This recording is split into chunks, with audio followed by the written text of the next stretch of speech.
Often boys require something very different than girls. We can sometimes sit down with our boys and explain to them why what they're doing is not okay. I would say that more often than not, that does not work.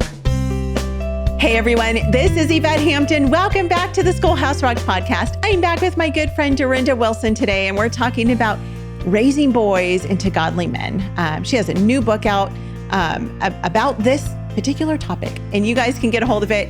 We'll have links in the show notes, of course, to the book, but we're going to talk today more about just what does it look like to raise these boys of yours. I shouldn't say of ours. I don't have boys, but boys of yours who will one day become husbands of my girls. What does it look like to raise them into godly young men? And so Durenda is here to talk with us about that. But before we get into that, I want to say thank you again to our sponsor, BJU Press Homeschool. You guys, they are a fantastic homeschool company. They have resources for everything, every grade, every subject. They've got something for you. And so if you're an eclectic homeschooler like myself, they're perfect because they will have some textbook things that will work great for whatever subjects you need those for. If you are one who wants video learning, they've got video-based learning and they will help walk you through that. If you want parent-led learning, they will help walk you through that.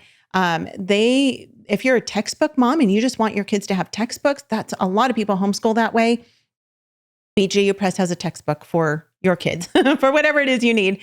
So check them out at bjupresshomeschool.com. They are solid, just biblical worldview curriculum, and we trust them immensely. So check them out, bjupresshomeschool.com. Also, thank you for those of you, again, who continue to support the ministry of Schoolhouse Rocked. There are a couple ways you can do that. One, you can just pray for us. You guys, we always are in need of prayer. We oftentimes just feel like the enemy is just on the prowl, on the attack, because that's what happens when you're in family ministry. It's what happens to Christians, right? I mean, it's not just those of us who are in ministry.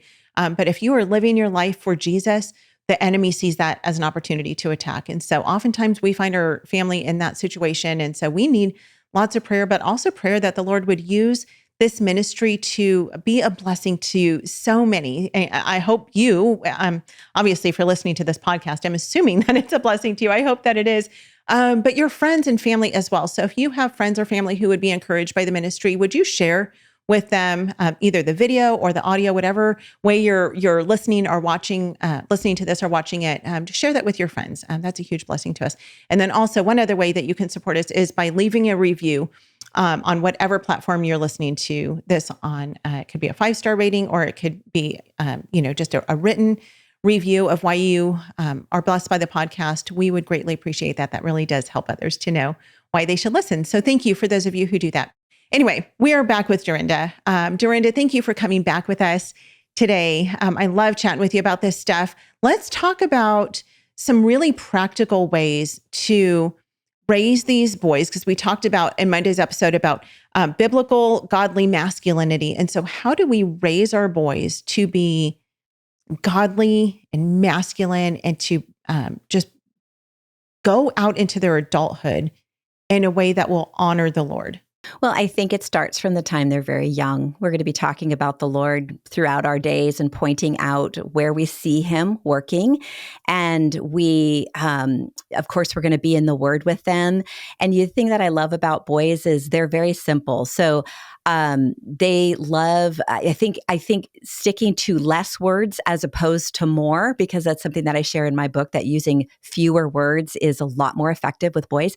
Yeah. So one of the things that I love to do is read all the warrior stories in the Bible, where you're talking about Gideon and Joshua and Moses and David. And I mean, what great characters and examples to follow. None of them were perfect men. And that's something that could be pointed out as well, because then we can dial the gospel right in there and say, look, none of these men were perfect. Look at what this guy did. And yet God used him and he did great things because the Lord was, basically his first priority. And even though they, may have gone off the beaten path temporarily, they always went back to serving the Lord, and their hearts were towards him, and I think that's something we can just, these are like countless little mini conversations that we have with our kids, our boys, from the beginning.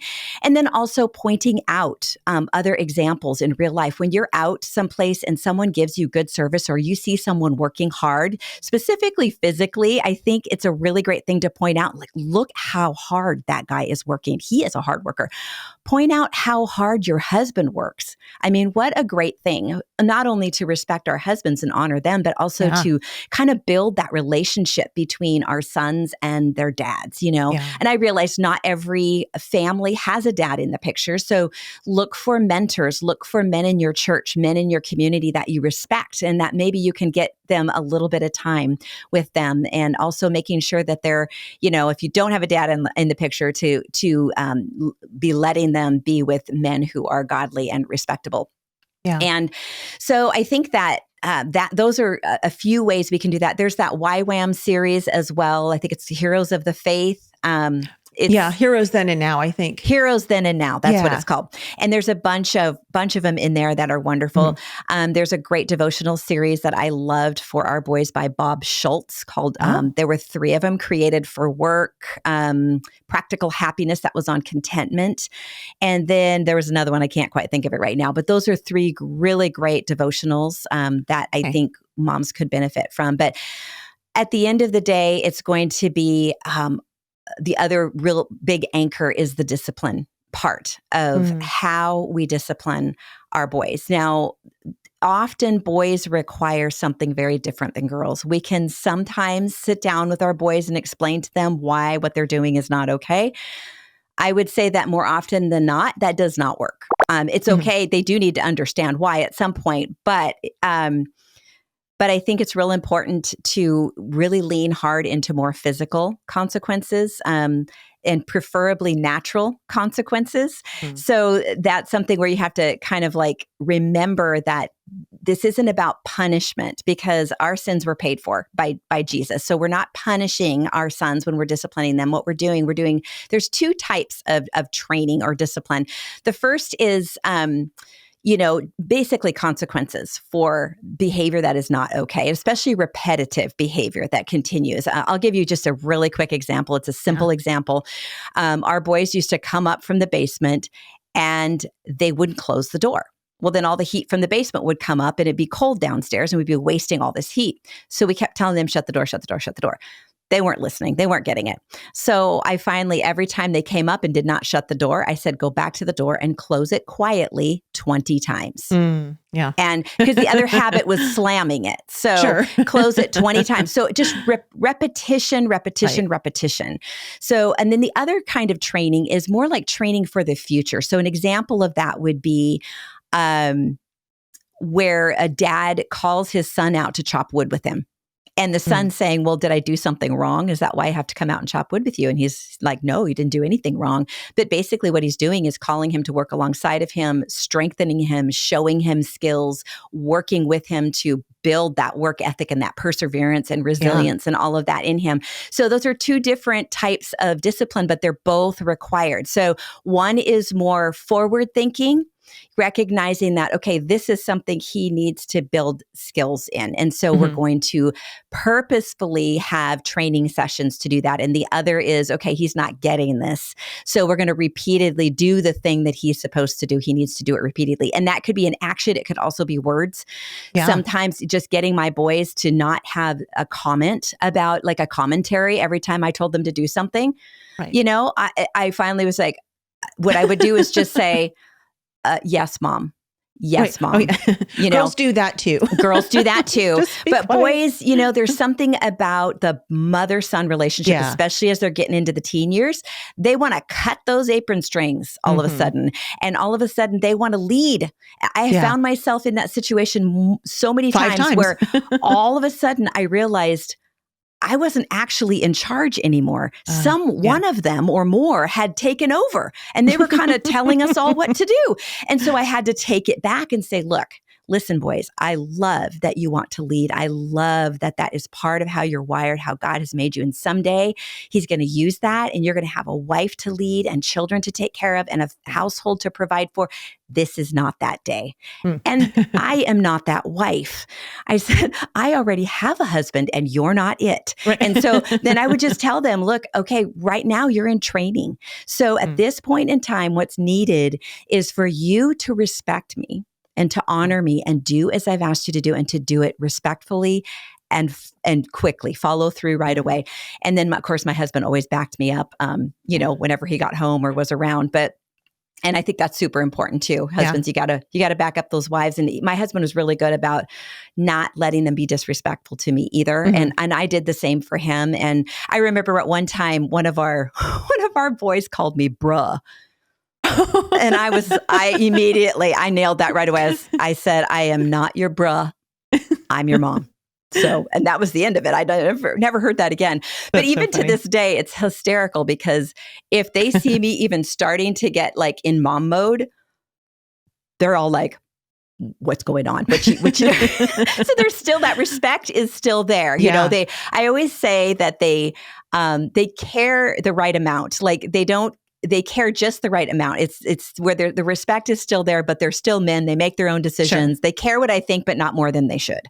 And I think that's super important. And that's where we want to lead our boys. We want to actually encourage them to move that direction. And that really starts more in the teen years, but that's where it gets a little dicey, but we can talk about that if you want to. Yeah, for sure. I do want to talk about that, but let's take a break first. We'll be right back.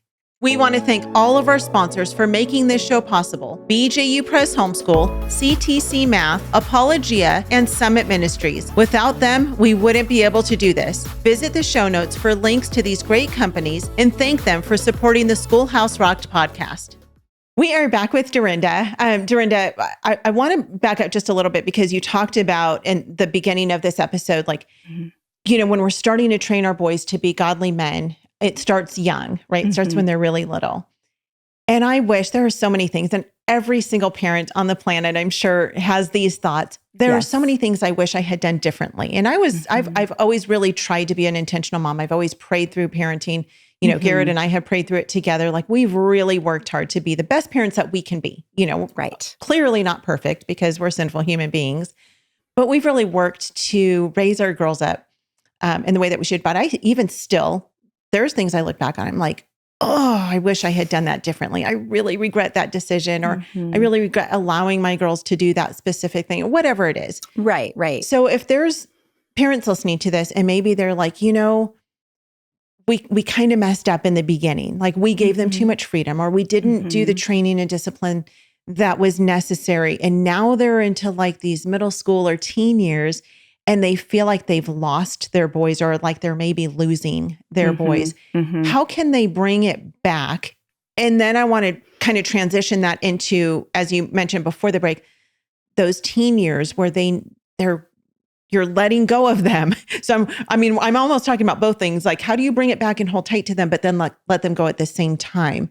So I know they're two kind of different questions. So let's start with the, like, what if we didn't start early in those early years, training them up? What do you do there? First thing I want to say is it's never too late. Don't ever believe that, because that's exactly what the enemy would want you to believe. Okay. Yeah. So there's a verse in the Old Testament that talks about God making up for what the locusts have eaten. And so if there's something there that was not tended to, it is not too late to tend to it. I would start first by talking to your husband. If you're a wife listening to this, or a mom, talk to your husband to make sure that you are both on the same page. Get on the same page if you're not, and decide how you're going to walk this out. Now, if you have an older kid, you're talking about middle school, you're going to need to dial them into the conversation, because what you don't want to is create an us against them kind of thing, because that will just further distance you from him. And so what you want to do is just sit down with him and explain, exactly what you just said. We made mistakes. We wish we would have done this, and here's why. We would like to work a little better on that because we want to make sure that you are equipped well for everything that God has for you and everything that you're going to want to do with your life. And so we feel like these are the areas that we need to work on, and then just pick one area or one thing or one habit or two habits. Don't try to do 5 at once. And just agree upon how you're going to walk that out. Talk about it with him. Ask him for ideas. Like, what do you think would be the best way to retrain you in this area? And a lot of times it just, you can all of you can throw ideas out on the table and then agree to it. And my goodness, that makes such a difference because now he owns it. He might be a little hesitant, but he's been part of the conversation and you've explained the whys. And let me just say, you are still the parents. Okay. So don't think that, I've just waited too long. I can't get this authority back and I got to let them make all the decisions or I'm going to lose him. No. So while you're working on these habits or these changes, also plan something fun. When you see something, when you've met a goal, when you can see that, oh my goodness, he has done this well for this many days, we're going to go camping or we're going to go to his favorite restaurant or whatever. Provide some sort of carrot or something at the end so that there's a recognition that he accomplished it, like he conquered. And this again will appeal to that male personality of wanting to conquer. And so that would be my suggestion. Yeah, that's so great because you're putting them in a position then where they're feeling like they've got some responsibility and their voice is being heard and respected. Yes, exactly. Which then helps them to move forward. I just recently, I had a talk with my girls about just something that I was like, I'm just not comfortable with you listening to this specific music. And it was nothing that's super extreme, but I'm just like, you know what? The Lord's really convicting me of this. I don't want this in our home anymore. And here are the reasons why I don't want this. And it's so great to be able to just sit down and just talk with them at their ages, because in the teen years, you can do that. You can't do that with a 7-year-old. Not really. But you can do that with a teenager. And you can do it in little ways with a 7-year-old, very small things, but these deeper, more complex things. And they appreciate that. I mean, I feel like when we speak to them like they're adults, they rise to that standard, and so I think that's important to remember as well. If we treat them like little babies or children, there's nothing for them to rise up to, Right. Which boys need, apparently. Exactly. So I'm told. Yes. By you boy mamas. The thing that's funny is every time I talk about boys, I often get a response from a mom who says, well, I do have boys, but actually I really understand my husband so much better now. So, there's that. Yeah. Well, and I have kind of the reverse, like because I understand my husband, I feel like I have a little bit better understanding of boys. Yes. He's got 2 brothers. And so when we got married, his youngest brother was 13 and his oldest brother was, I think, 18. And watching the 3 boys together, I was like, oh dear, what's happening? Like, I don't understand what's going on in this household. It was so crazy to me because it was so foreign, but it is pretty funny to get a glimpse of like, oh, this is what boys actually do. And you talked earlier, this is so funny about boys and how they need to get out that physical energy and, girls and my girls, when they were little, they would play house. And when I was little, I would play house with my sister. Like that's what we did. We would dress up in our dress up clothes and we would play house. You get to be the mommy. I get to be the daughter and whatever. And I mean, the stories Garrett has about he and his brothers wrestling, fighting. I think one of them got a tooth knocked out once. I mean, like crazy, insane stuff. But that's how they are. That's right. One of our boys describes his childhood as, what did he say? An ongoing lesson in the laws of physics. And it was very, very true. I really tried to say yes as much as I could to some of the crazy things that they wanted to do because one, I wanted them to keep asking me, not just doing it. If I said no to everything, they just wouldn't ask me is what would happen. And I'm sure there were plenty of things that happened that I didn't know about, but they all survived and it's all good. But they would ask me and I would try really hard to say yes. And then I would just pray really hard. And, the Lord protected them. They so desperately need to press the parameters and need to do dangerous things. Yeah. And obviously I've heard dangerous things carefully. sometimes yes, sometimes no, but they learn quickly from those lessons, I will say. A broken bone will heal as long as they stay alive. Exactly. That's kind of our biggest job, I feel like, as moms of boys. Just keep them alive till they get to be adulthood. Really quickly, because I want to just tackle this last question for this episode, and then we'll move on to tomorrow. But as we talked about, kind of that like bringing them back in if we've let them go too far. Right. How do moms let them go going into these teen years? Okay. How do you let go of the reins? And you've kind of answered that a little bit in that, like, you have to trust them to do things that might hurt them. Right. And that's with little boys too. Right. But how do moms let go of their baby boys? Well, I think recognizing just the great need for it. Like they need to move forward. We want them to continue moving forward. We want them to continue moving forward away from us. And that can be difficult. I think encouraging them to spend more time with their dads is really good because at that point in time, I always felt like my husband was so good with our teens and especially our teen boys, where he understood how they thought and he understood what they needed. And so sometimes I would just have to go to him. I remember at one point, our son wanted to build a computer and we did not have a lot of money. He was going to use his own money. So I was like, okay, but then I'm thinking, what if he orders all the wrong stuff? And anyway, my husband was just like, let him do it. And so it's little things like that. And again, going back to your husband a lot, saying, what do you think about this? He wants to do this. What do you think? The other thing is just verbalizing the respect that you have for the fact that he's becoming a man. So even if you don't like the idea or you're hesitant or you're like, I got to talk to dad about this, just say, look, buddy, I understand why you want to do this. Like this makes sense in terms of how you're wired and all of that. And I think it could be a good thing. I'm not sure. So I need to talk to your dad.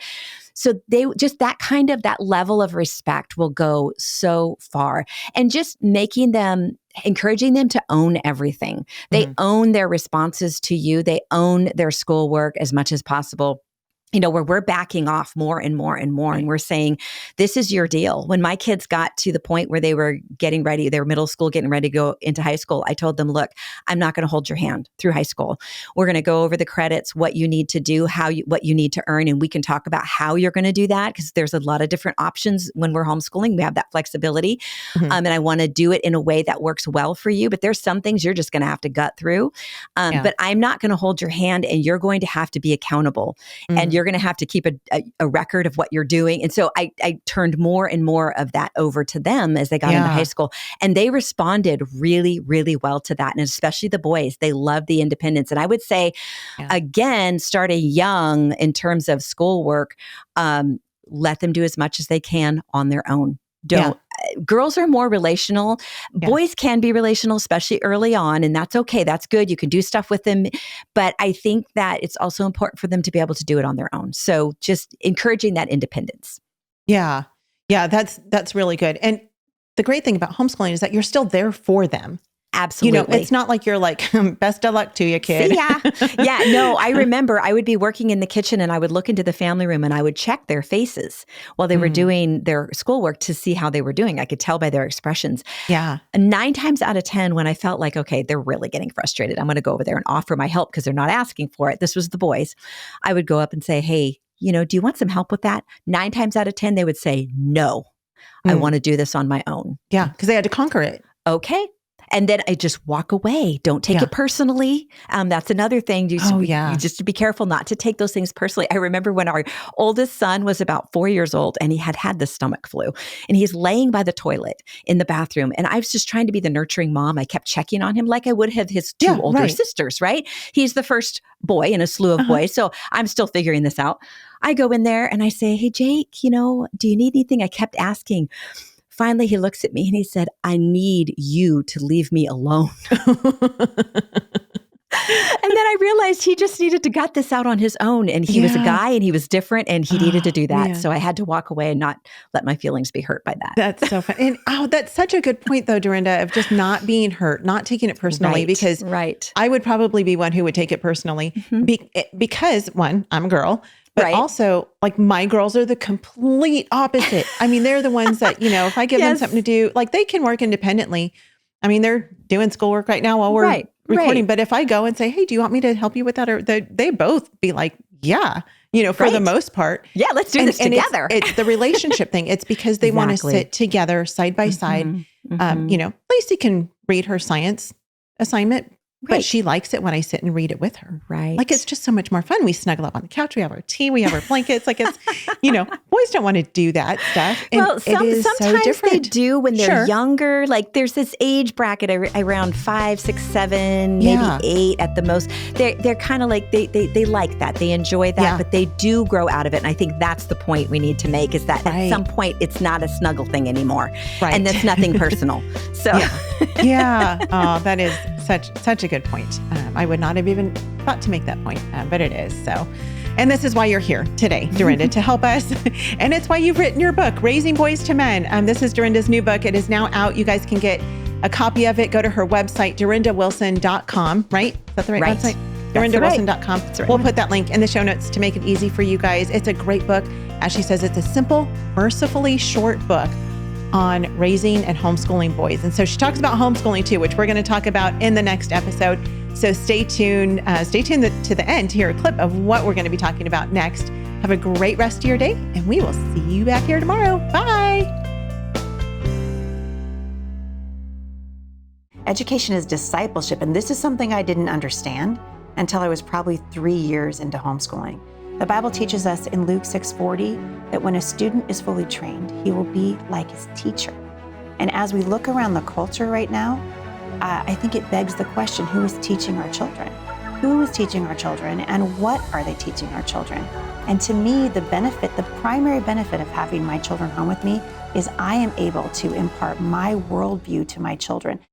remember that this is not about us. Right. This is about them. Yeah. What is actually best for them, no matter what it makes us look like, no matter how it makes us feel. And I think that's an encouragement that I would want to give to moms of boys. Yeah. Our boys are going to embarrass us sometimes. And so what we need to do is respond to them, not react. Our emotions are great. They're a gift from the Lord. They can be a warning light. They're a terrible GPS. So what we need to do is make sure that we are not parenting our children emotionally.